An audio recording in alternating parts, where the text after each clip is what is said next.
ভাবুন তো একবার, আপনি আপনার দেশের একজন মন্ত্রী বা বড় নেতা হঠাৎ মাঝরাতে খবর পেলেন আপনার বাসার ঠিকানা আর গুগল ম্যাপের লোকেশন পাবলিক করে দেয়া হয়েছে।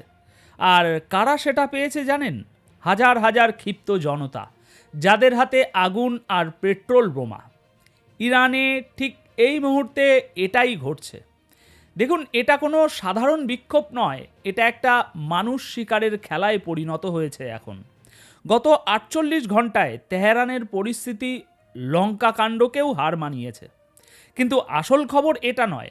আসল খবর হলো এই যে হাজার হাজার মানুষ রাস্তায় নেমে মন্ত্রীদের বাড়ি পর্যন্ত পৌঁছে যাচ্ছে, এদের হাতে এই গোপন লোকেশন বা হিট লিস্ট কে তুলে দিল? তুলে দিল কে? Donald Trump.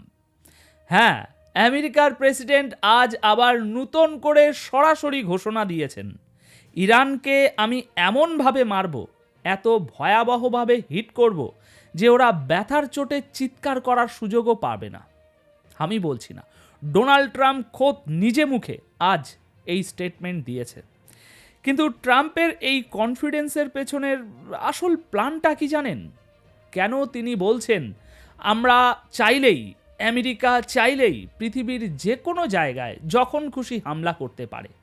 আজ আমরা এই বিহাইন্ড দ্য সিন নিয়ে আলোচনা করব। দেখুন, বর্তমানে ইরানে যে আলাদা আলাদা ঘটনাগুলো ঘটছে, আসুন প্রথমে সেগুলোকে এক সুতোয় গেঁথে আসল ছবিটা দেখি। দর্শক, ইরানে এখন যা চলছে সেটা কোনো রাজনৈতিক আন্দোলন নয়, এটা একটা বলতে পারেন সার্ভাইভাল গেমে পরিণত হয়েছে। বিক্ষোভকারীরা এখন এমন এক পয়েন্টে এসে দাঁড়িয়েছে যেখান থেকে আর পেছনে ফেরার রাস্তা নেই। কেন জানেন? ইরান সরকার অলরেডি ঘোষণা করে দিয়েছে যারা রাস্তায় আজ আগুন জ্বালাচ্ছে তাদের বিচার একটাই, মৃত্যুদণ্ড। এবং রিপোর্ট বলছে যদি এই আন্দোলন আজ থেমে যায় তবে আগামী এক সপ্তাহের মধ্যে অন্তত ৫ থেকে ১০,০০০ মানুষকে ক্রেন দিয়ে ঝুলিয়ে ফাঁসি দিয়ে দেয়া হবে। সুতরাং চিন্তা করুন সাইকোলজিটা। যখন আপনি জানেন ঘরে ফিরলেই মৃত্যু নিশ্চিত, তখন আপনি কি করবেন? আপনি ভাববেন মরতে যখন হবেই তখন সরকারকে সাথে নিয়ে মরি।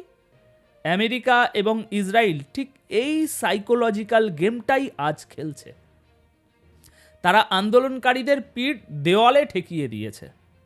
তেহরানের রাস্তায় এখন ক্যাশ নেই, এটিএম বুথ অচল, ইন্টারনেট সম্পূর্ণ ব্ল্যাকআউট। পকেটে টাকা থাকলেও আপনি খাবার কিনতে পারছেন না, কারণ ডিজিটাল পেমেন্ট বন্ধ, দোকানপাট হাটবাজার সব বন্ধ। মানুষকে ক্ষুধার্ত এবং যোগাযোগ বিচ্ছিন্ন করে দেয়া হয়েছে যাতে তাদের রাগ আরও বাড়ে। এটাকে বলা হয় কন্ট্রোল কেওস বা নিয়ন্ত্রিত বিশৃঙ্খলা। বিক্ষোভকারীরা ভাবছে তারা স্বাধীনতার জন্য লড়ছে, কিন্তু তারা আসলে জানে না যে তাদের ব্যবহার করা হচ্ছে একটা বড় দাবার গুটি হিসাবে। তাদের হাতে মন্ত্রীদের বাড়ির ঠিকানা পাচার করে দেয়া হচ্ছে যাতে তারা সরকারের টপ লেভেলকে সরিয়ে দিতে পারে। আর যদি তারা ব্যর্থ হয় তবে আমেরিকার প্ল্যান বি প্রস্তুত। আসুন জিওপলিটিক্সের এই ভারী চশমাটা খুলে বিষয়টা আমাদের ওই পাড়া মহল্লার ভাষায় একটু বোঝার চেষ্টা করি। ধরুন আপনার গ্রামে একজন প্রভাবশালী মাতব্বর আছেন, নাম তার ট্রাম্প তালুকদার।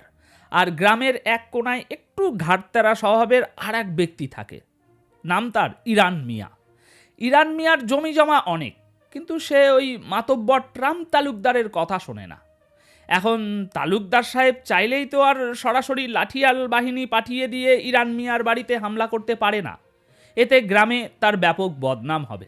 তাই তিনি কি করলেন? তিনি ইরান মিয়ার নিজের বাড়ির ভিতরেই গন্ডগোল লাগিয়ে দিলেন। ইরান মিয়ার ছোট ছেলে, যে কিনা বাপের উপর এমনিতেই খ্যাপা, তাকে আড়ালে ডেকে তালুকদার বললেন, শোন, তোর বাপ তোকে কিছু দিচ্ছে না, দেবেও না। তুই তোর বাপের সিন্দুক ভেঙে চাবি নিয়ে আয়, আমি আছি তোর সাথে, দেখে নেব। ছেলে ভাবল তালুকদার সাহেব কত ভালো, সে ঘরের ভেতরে ভাঙচুর শুরু করলো। ইরান মিয়া এদিকে যখন ছেলেকে শাসন করতে গেল, তখন তালুকদার সাহেব গ্রামে সালিশ বসিয়ে বললেন, আরে নিজের ছেলের গায়ে হাত তোলো, কত বড় অমানুষ তুমি, তোমার বিচার হবে। এদিকে তালুকদার সাহেব আড়ালে তার ডেল্টা ফোর্স বা ওই নিজস্ব লাঠিয়াল বাহিনীকে রেডি রেখেছেন।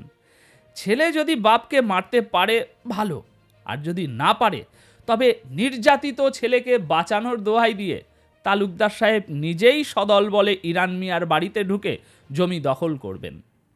দর্শক, ইরানের বর্তমান অবস্থা ঠিক এই গ্রামের গল্পের মতো।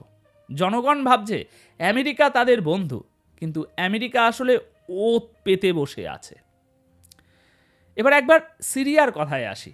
আমেরিকার এই মানবতার মুখোশটা একটু টেনে খোলা দরকার।